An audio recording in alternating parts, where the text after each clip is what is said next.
Hi, welcome to சிட்டுக்குருவி home life style. நான் ரொம்ப நல்லா இருக்கேன், நீங்கள் நல்லா இருக்கீங்களா அப்படின்ட்டு கமெண்ட் பண்ணுங்கள். ஃபஸ்ட் டைம் நம்ம சேனல் பார்க்குறதா இருந்தால் மறக்காமல் சப்ஸ்கிரைப் பண்ணிக்கோங்க.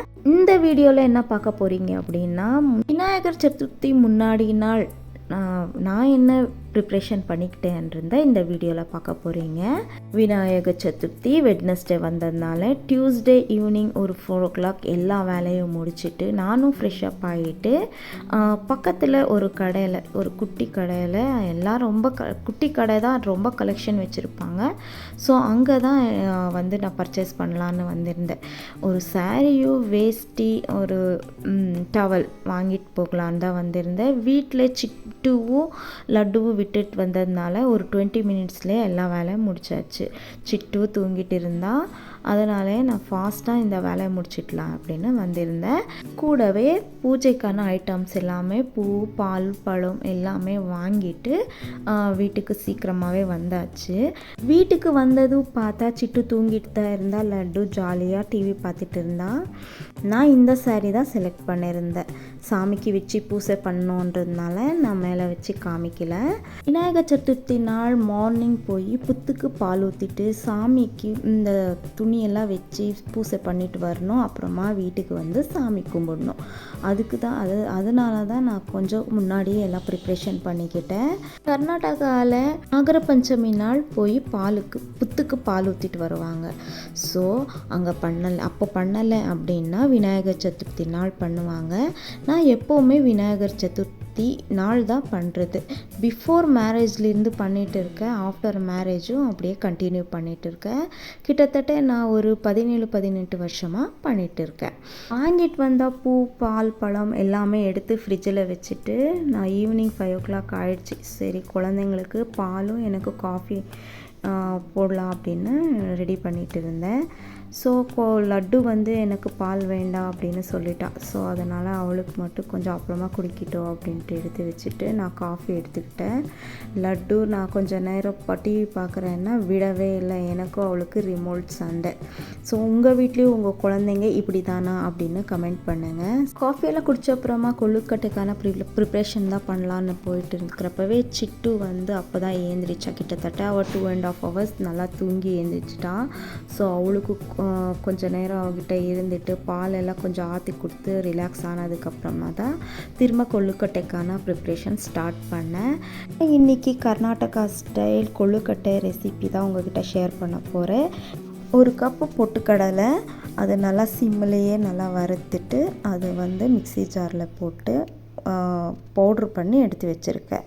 அதே 1 கப்பில் நிலக்கடலை நல்லா சிம்மிலேயே வச்சு இதுவுமே நல்லா இந்த மாதிரி ரோஸ்ட் ஆனதுமே இது பக்கத்தில் எடுத்து வச்சுட்டு 1 கப்பு பொட்டுக்கடலை, 1 கப்பு நிலக்கடலை, 1/2 கப் எள்ளு, 4-5 ஸ்பூன் கசகசா, அந்த ஒரு 5 ஸ்பூன் கசகசா, ஒரு 4 ஏலக்காய், இதுவுமே கொஞ்சம் சிம்மிலேயே எல்லா ஐட்டமுமே சிம்மிலேயே நல்லா வறுத்துக்கிட்டு இது கொஞ்சம் ஒரு லைட்டாக ஒரு ப்ரௌனிஷ் ஆனதும் இந்த மாதிரி பவுட்ரு பண்ணி அதுவுமே எடுத்து வச்சுக்க போகிறேன். இப்போ வறுத்து வச்சா நிலக்கடையை எல்லாம் தோலெல்லாம் நீக்கி அதுவுமே கிரைண்ட் பண்ணி எடுத்து வச்சுக்கோ. இது எல்லாமே ஃபைன் பவுடர் ஆகணும். நெக்ஸ்ட் வந்து கொப்பரை தேங்காய் ஒரு 1/2 கப்பு. நாங்கள் நார்மல் தேங்காயும் போட்டுக்கலாம். நான் கொப்பரை தேங்காய் யூஸ் பண்ணியிருக்கேன். அதுவும் நல்லா ஃபைன் பண்ணி போட்டுக்கணும். அப்புறம் 1.5 கப்பு இதில் வெல்லம் போட்டு நல்லா பொடிசாக ஒரு பல்ப்பில் இது பண்ணி அதுவும் மிக்ஸ் பண்ணி எடுத்து வச்சு இது 1 மாதம் ஃப்ரிட்ஜில் எடுத்து யூஸ் பண்ணாலுமே கெடாது. ஸோ தேங்காய் போட்டு பண்ணுறதா இருந்தாலும் பண்ணலாம். அதை பண்ணுறதா இருந்தால் உடனே யூஸ் பண்ணி இது பண்ணிக்கணும். நெக்ஸ்ட்டு டின்னருக்கான ப்ரிப்பரேஷன் தான். ஒரு அரிசி பருப்பு சாப்பாடுக்கு இந்த கிளாஸில் 1 கிளாஸ் அரிசியும் 1/4 கிளாஸ் துவரம்பருப்பு போட்டு ஒரு 3-4 வாட்டி கழுவிட்டு 1 கிளாஸ் அரிசிக்கு 4 கிளாஸ் தண்ணி ஊற்றி கொஞ்சம் நேரம் ஊற வச்சாச்சு. ஸோ மார்னிங் நாங்கள் 4:30 5 o'clock உள்ளாரே நாங்கள் புத்துக்கு போய் பால் ஊற்றிட்டு பூஜை பண்ணிட்டு வரணும். அதுக்கு மேலே லேட் ஆகிடுச்சின்னா குழந்தைங்கள வச்சுட்டு நாங்கள் பூஜை பண்ண முடியாது, ரொம்ப ரஷ் இருப்பாங்க. அதனாலேயே இப்போவே சிட்டுக்கு வந்து குளிக்க வச்சிட்றேன். இந்த பெங்களூர் வெதரில் மார்னிங் 4 o'clock 5 o'clockன்ற மாதிரி குளிக்க வைக்க முடியாது, கோல்ட் ஆகிடும். சின்ன குழந்தைன்றதுனால இப்போவே நான் குளிக்க வச்சுட்டேன் சிட்டுக்கு மட்டும்.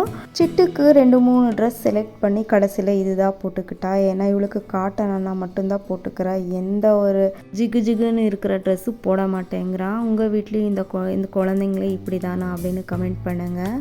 ஸோ அடுத்து அரிசி பருப்பு எல்லாம் ஊறினதுக்கப்புறம் ஒரு பெரிய சைஸ் தக்காளி, வெங்காயம், ஒரு 4 பல் பூண்டு, 1 ஸ்பூன் சாம்பார் தூள், ஒரு 1/4 ஸ்பூன் மஞ்சள்தூள், கொத்தமல்லி, பெருங்காயம், கொஞ்சம் 1 ஸ்பூன் உப்பு, அப்புறம் கொஞ்சமாக எண்ணெய் போட்டு நல்லா மிக்ஸ் பண்ணி அரிசி பருப்பு சாதத்துக்கு ரெடி பண்ணியாச்சு. கூடவே அப்படியே எல்லா கிச்சனும் அப்படியே க்ளீன் பண்ணிக்கிட்டேன்.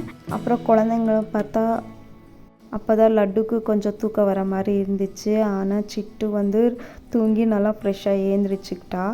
ஸோ ஜாலியாக ஸ்நாக்ஸ் சாப்பிட்டுக்கிட்டு டிவி பார்த்துட்டு இருந்தா. 8:30 9 o'clock ஆக போகுது. ஸோ லட்டுக்கு தூக்கம் வந்துட்டு இருந்துச்சு. ஸோ இப்போ அரிசி பருப்பு சாப்பாடு ரெடி. இப்போ 2 விசில்ஸ் தான் வச்சுருந்தேன். ஸோ இந்த கொஞ்சம் குலைவான மாதிரி இருந்தால் தான் குழந்தைங்களுக்கு பிடிக்கும், எனக்குமே பிடிக்கும். கொஞ்சம் நல்லா பலபலன்னு இருக்கணும்னா 1 கிளாஸ் அரிசிக்கு 3 கிளாஸ் தண்ணி ஊற்றினா கரெக்டாக இருக்கும். ஒரு தாளிப்பு, எண்ணெய், கடுகு, கருவேப்பிலை போட்டு ஒரு தாளிச்சிட்டு கரண்டிலேயே ஸ்மாஷ் பண்ணிக்கிட்டா இந்த மாதிரி இருக்கும். ஸோ கொஞ்சம் உப்பு பத்தாமல் இருந்துச்சு. ஸோ அதுவும் மிக்ஸ் பண்ணி நல்லா அந்த சூட்லேயே மிக்ஸ் பண்ணியாச்சு. நான் கம்மியான குவான்டிட்டியும் சிம்பிள் ரெசிபி தான் நைட் பண்ணியிருந்தேன். மார்னிங் ஃபெஸ்டிவல்ன்றதுனால எல்லாமும் மீதி ஆகிடும்ன்றதுனால கொஞ்சமாக தான் பண்ணியிருந்தேன். பருப்பு சாப்பாடு கூட நெய் போட்டு கொஞ்சமாக பிக்கல் போட்டு சாப்பிட்டா சூப்பராக இருக்கும். ஒரு வாட்டி உங்கள் வீட்லேயும் ட்ரை பண்ணி பாருங்கள். இந்த மாதிரி சாப்பிட்றதுக்கு யாருக்கெல்லாம் பிடிக்கும் அப்படின்ட்டு கமெண்ட் பண்ணுங்கள். குழந்தைங்களுக்கெல்லாம் ஊட்டிட்டு நானும் சாப்பிட்டுட்டு கிச்சனெல்லாம் க்ளீன் பண்ணிவிட்டு கொஞ்ச நேரம் குழந்தைங்கெல்லாம் வெளியில் விளையாட்டிருந்தாங்க. அப்புறம் நாளைக்கு நெய்வேத்தியத்துக்காக கொண்டக்கடலை தான் கொஞ்சம் ஊற வச்சுட்டு இருந்தேன். ஊற வச்சு எல்லாம் எடுத்து வச்சதுக்கப்புறமா குழந்தைங்க வெளியில் விளையாட்டிருந்தாங்க. அவங்களெல்லாம் கூப்பிட்டுட்டு படுக்க வச்சுட்டு நானும் படுத்தாச்சு. அர்லி மார்னிங் ஹஸ்பண்ட் வந்துடுவாங்க.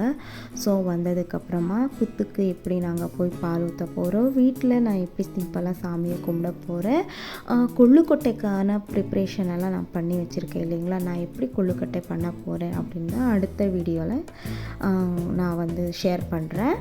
சில டெக்னிக்கல் இஷ்யூனால் நான் லேட்டாக போஸ்ட் பண்ணியிருக்கேன், கொஞ்சம் அட்ஜஸ்ட் பண்ணிக்கோங்க. நிறைய பேர் நம்ம சேனலை சப்ஸ்கிரைப் பண்ணாமல் பார்த்துட்டு இருக்கீங்க. ப்ளீஸ் சப்ஸ்கிரைப் அண்ட் லைக் பண்ணிக்கோங்க. இது வரைக்கும் சப்ஸ்கிரைப் பண்ணி சப்போர்ட் பண்ண அத்தனை நல்ல உள்ளங்களுக்குமே நன்றி. இனி அடுத்த வீடியோவில் பார்க்கலாம். பாய்.